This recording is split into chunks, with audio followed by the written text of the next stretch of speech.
How does Medicare Part D work? Let's take a look. So these plans are offered through private insurers, whether it's in the form of a standalone prescription drug Part D plan or embedded into a Medicare Advantage plan.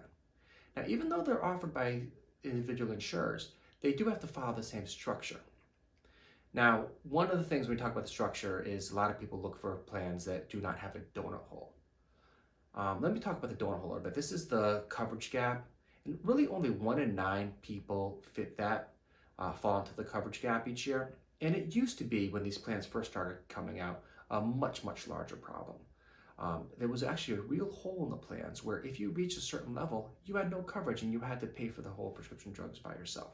Each year, that coverage gap got more and more narrow, and your cost share during that gap has decreased. And we'll get into what the cost of that is in the next slide. So like I said, each of these plans have a similar structure where there's 4 stages to it.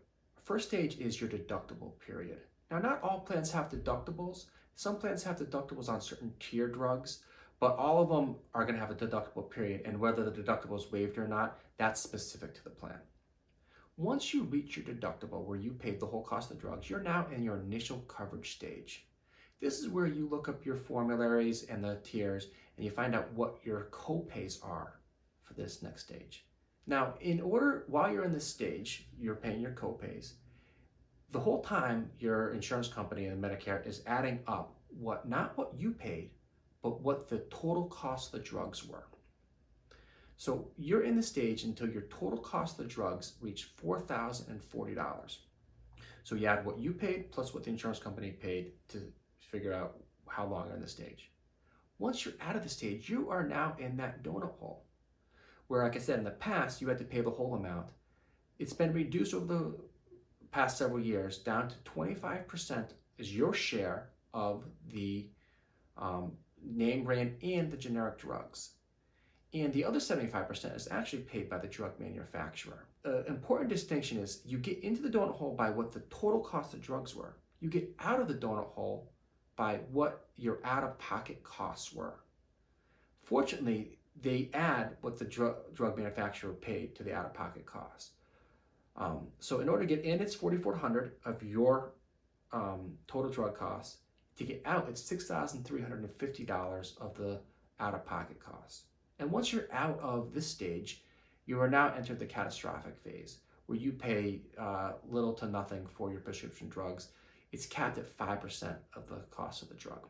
Now that we understand the general structure of a prescription drug plan, let's take a look at how to analyze each insurance company's offerings. First thing you need to do is make sure that the pharmacy that you want to go to is in the pharmacy network. Additionally, a lot of plans now are starting to offer preferred pharmacies where you can get extra discounts if you go to certain pharmacies. And you also will most likely have a mail-in order option where you get the preferred pharmacy reductions if you go that route. Next thing you want to take a look at is each company has a formulary for its specific plans. So a formulary is the list of the drugs, and just because something is tier 1 on one plan doesn't mean it's tier 1 on all the plans. It might be tier 2 on another company or not even covered on a third company. So each plan you have to take a look at that, and then each company's individual plans might have different formularies or different tiers. So you have to make sure you're careful about which plan you're analyzing. And now that you've taken a look at the formulary, once you find your drug, you might notice some different numbers or symbols next to the drug name. First thing is you'll see the T1, 2, 3, 4, 5. That'll tell you which tier the drug is on, and then you take a look back at the summary of benefits and you say, if it's a tier 2 drug, it's going to be this much cost. In addition to that, you might see the letters ST. ST stands for step therapy, and that simply means there may be a lower cost option that could save you and the insurance company some money on that prescription drug. Sometimes you might say, hey, I tried that drug a few years back and it didn't work for me, or it had a bad reaction with my other medications. So that's why a step therapy is. They're making a suggestion that you try the other drug. And if there's a specific reason why you need to continue to take that specific drug, that's something you would deal with your doctor, and you could ask for an exception. QL is quantity limits. There's might be some drugs that may be too dangerous, perhaps, to give a large quantity at one time. So, they might limit you to a 14 or 30-day supply on certain prescriptions.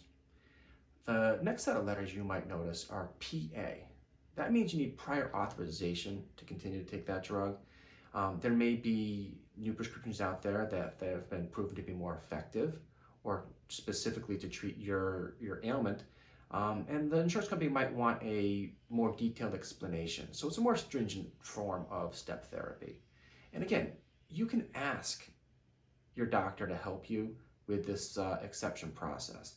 So what the insurance company is going to require is you go to your doctor and have them explain why they recommended this specific drug over the alternative. And if you do that in writing, the insurance company will typically get you an answer within 72 hours. Next, I would like to kick it over to Angela again for a brief discussion on how the Medicare Part D penalty works. Hi, I'm Angela James at the Centers for Medicare and Medicaid Services. I've got some important information to share with you about Medicare and you. Medicare offers prescription drug coverage, known as Medicare Part D, for an additional charge to everyone with Medicare. If you don't use a lot of prescription drugs now, you may still want to think about joining a Medicare drug plan to help protect against higher costs in the future.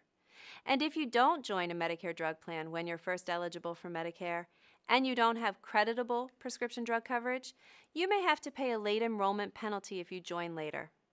You don't have to pay a penalty if you have and keep creditable prescription drug coverage, or if you get Extra Help, which is a program from Medicare that helps people with limited income and resources pay for their prescriptions.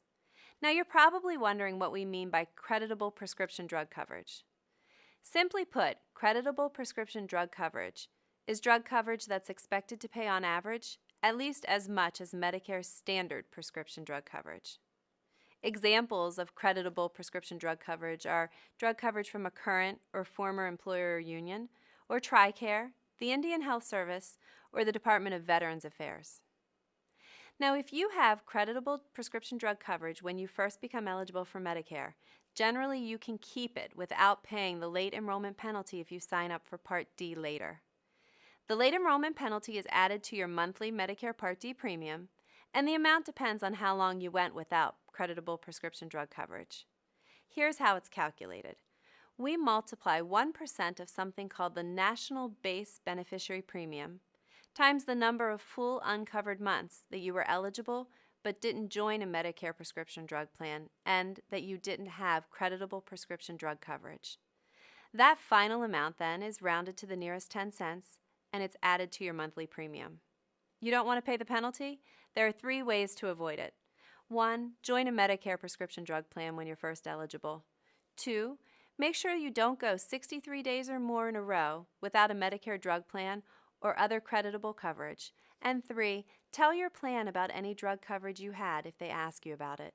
If your plan thinks that you went for some time without creditable drug coverage, you may have to pay a penalty. Thank you, Angela, for that wonderful explanation. Shopping for Medicare prescription drug plans is the most complicated, but it doesn't have to be the most difficult part of shopping for a Medicare plan.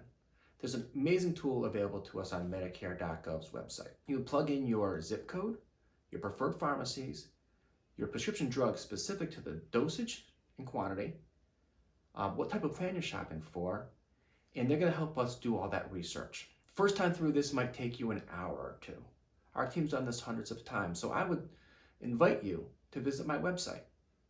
Sign up for a half-hour consultation, provide us your list of your prescription drugs. We'll generate that report for you, help show you all the plans available to you in your area, show you specifically what they will cost at some different pharmacies, knowing the plans, which ones have preferred ones and whatnot, and help you enroll in the one that will help save you the most money that has all your drugs covered. Save yourself a couple hours. Get rid of the frustration, get rid of the unknowns, and come join us. We're happy to help.